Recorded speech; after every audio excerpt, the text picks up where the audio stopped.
Hey guys, I just found out some really cool news. I'll be moving to Atlanta, Georgia for the summer. I had an opportunity to live with my best friend, Alec Cargan.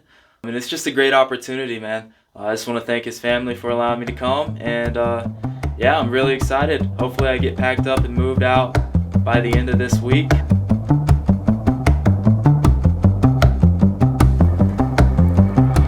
You're so tired cause you got up in the morning and you're not. Hey guys, welcome to my YouTube channel. So today we're going to be listening to a really nerdy audiobook, and we're not going to be allowed to nap while we listen to it either. I'm sure. 3. This is life hacks right here. This is Now is the word which thou art desirous to find. Anyways, yeah, so that's what we're doing right now. Not very It wasn't that the entertaining. roommate didn't wash the socks. You did film the real The problem was what came next. The roommate pulled a sock out of the clean laundry hamper. Yeah, we've been dancing. Next, he pulled another sock out at random. Another. There. And 17 my more best pulls to angle. complete the second.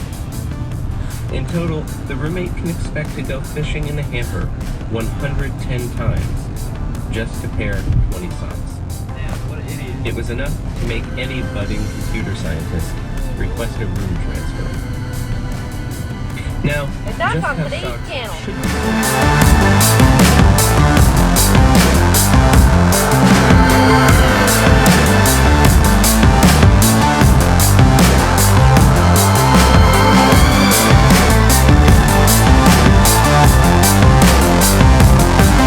When the night comes, I'm alive. When the night comes, I'm alive. Man, how many times I've been to your house and I've never been in your basement? I didn't even know you had a door to the basement. Clocks are precious cause we Shout out. unconscious. Shout out to Cargan. And we want to see the morning sky.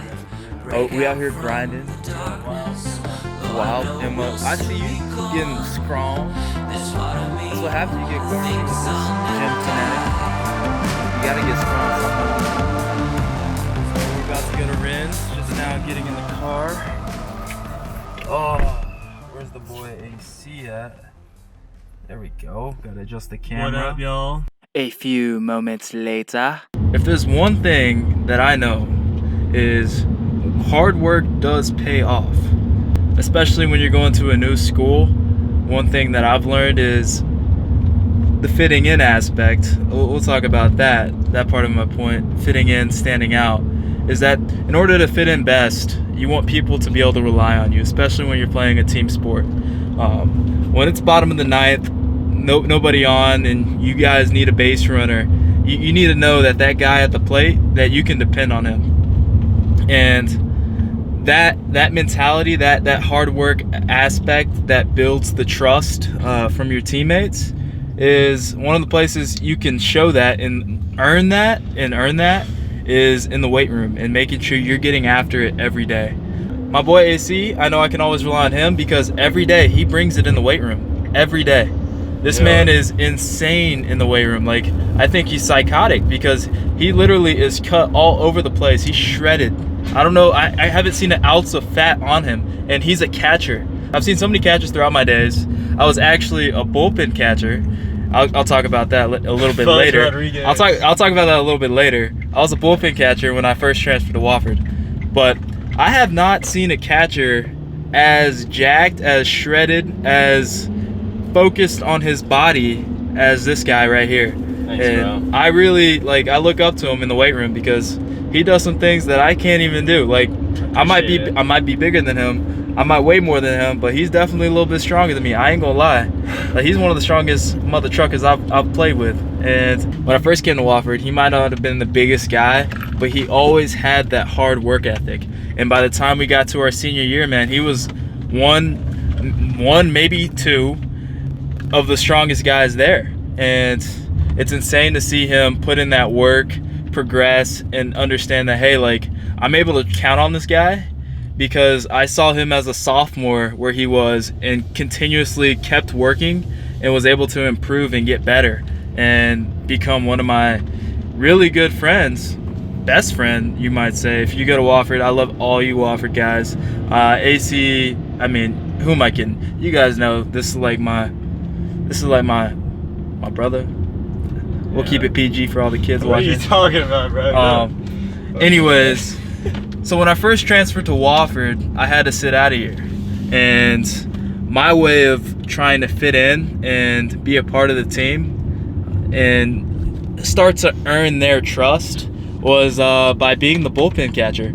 So there's some clips floating around the internet of me catching bullpens, maybe even me hype sprinting in from the right field bullpen to make sure that the pitcher's getting nice and warm and nice and lubed up, you know?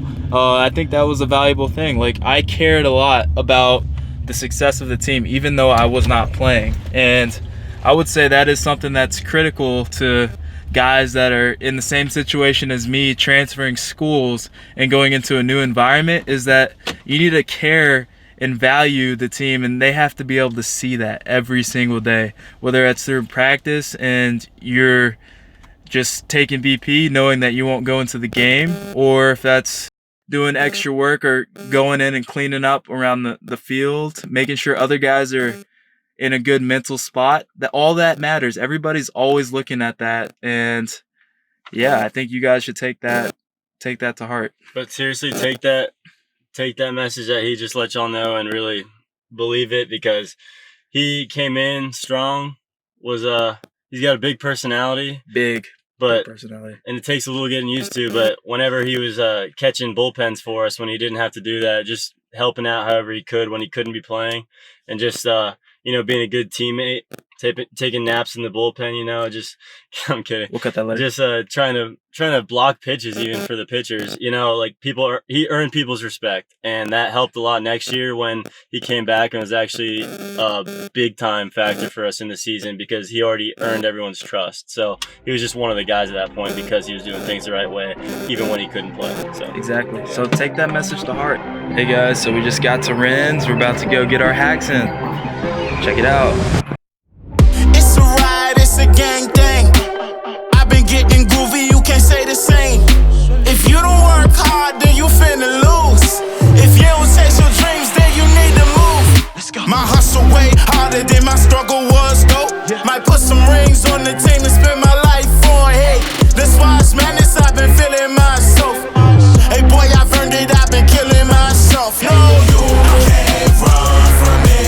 The power is in it. The crowd and the mania.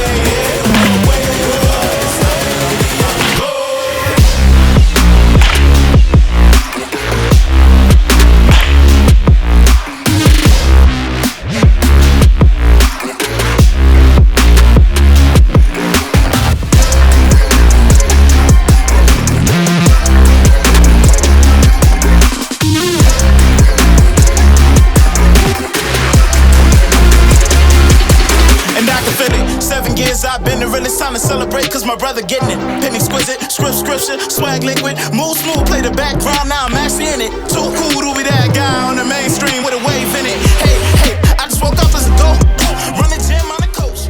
So close to the game. What's up, guys? We just finished hitting our hitting sesh. We hit off the machine, did a little tee work, just worked through our progressions. But I kind of want to talk about something that I have a lot of experience in personally. I've been a transfer.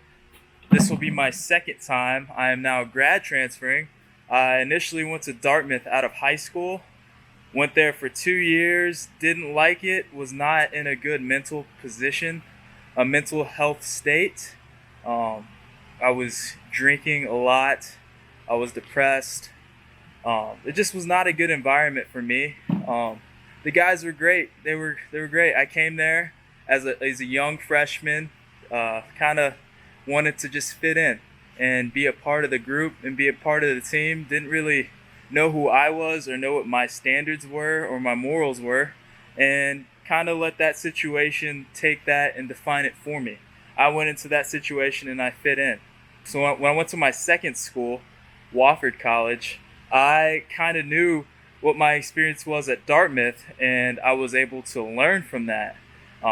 Obviously, when you transfer into a new school and a new situation, you have teammates and you got to be part of the team. Like that's what comes with the game.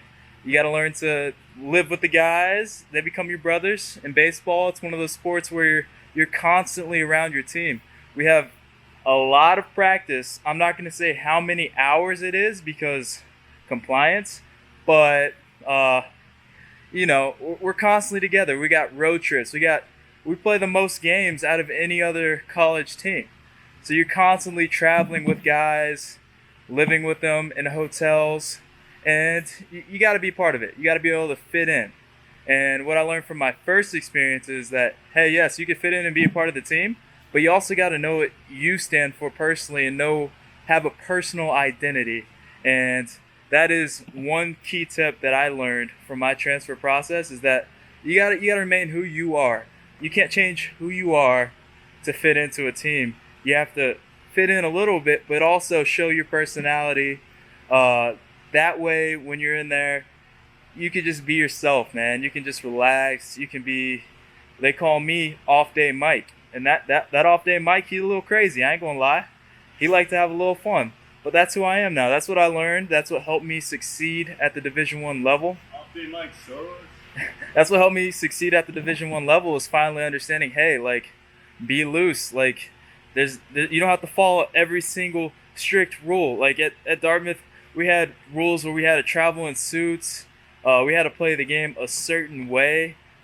It kind of took the fun out of baseball for me. And I learned to, hey, like, if you're going to be with a new group or you're going to be with people, at least enjoy what you're doing. At Dartmouth, one of the worst things, like, that's how I knew, like, I was not in a good mental health state, is that baseball kind of became the worst part of my days.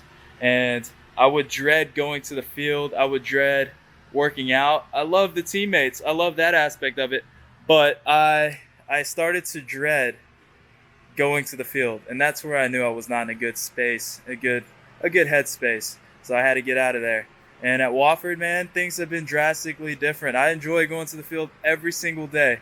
I mean, our coach probably yelled at us a lot more, cursed us out a little bit. I ain't gonna say what he said, but he was a hard ass. I ain't gonna lie, but that motivated me, and I don't know, just understanding what I needed to do for me personally to be able to fit into that environment really helped me out.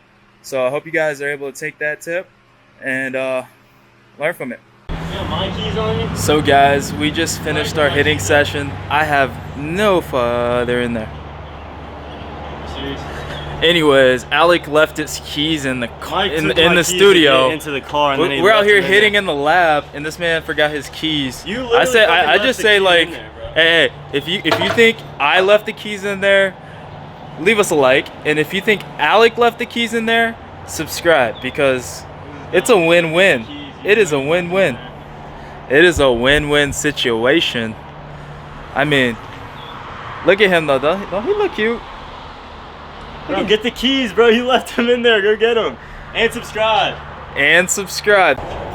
All right, guys. I'm gonna be honest. I left the keys inside the cages. I was capping on my boy AC. It's just a lot of fun to mess with him. That's why. So yeah. Now we're about to head back to his house and film a little bit more. We both have some ideas of things we want to kind of get on camera, on film, and there he is right there. And he looking cute. Look at cuteness over there. Yes, sir.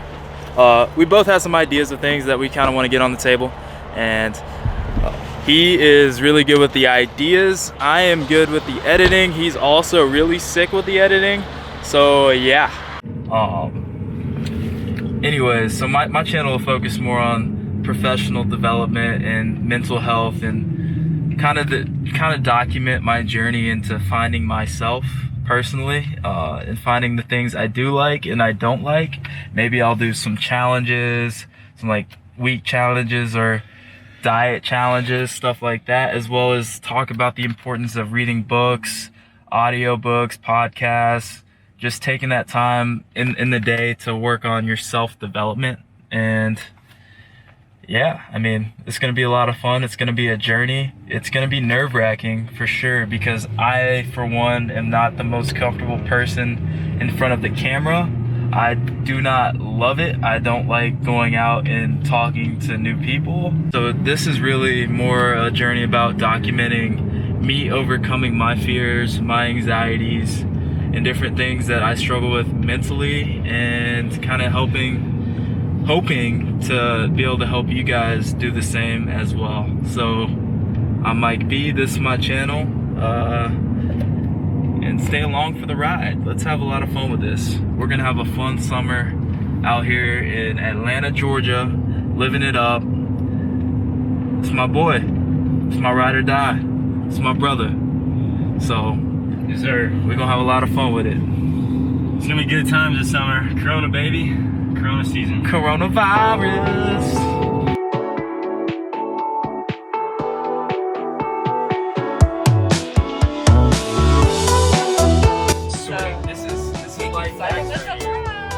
What was that?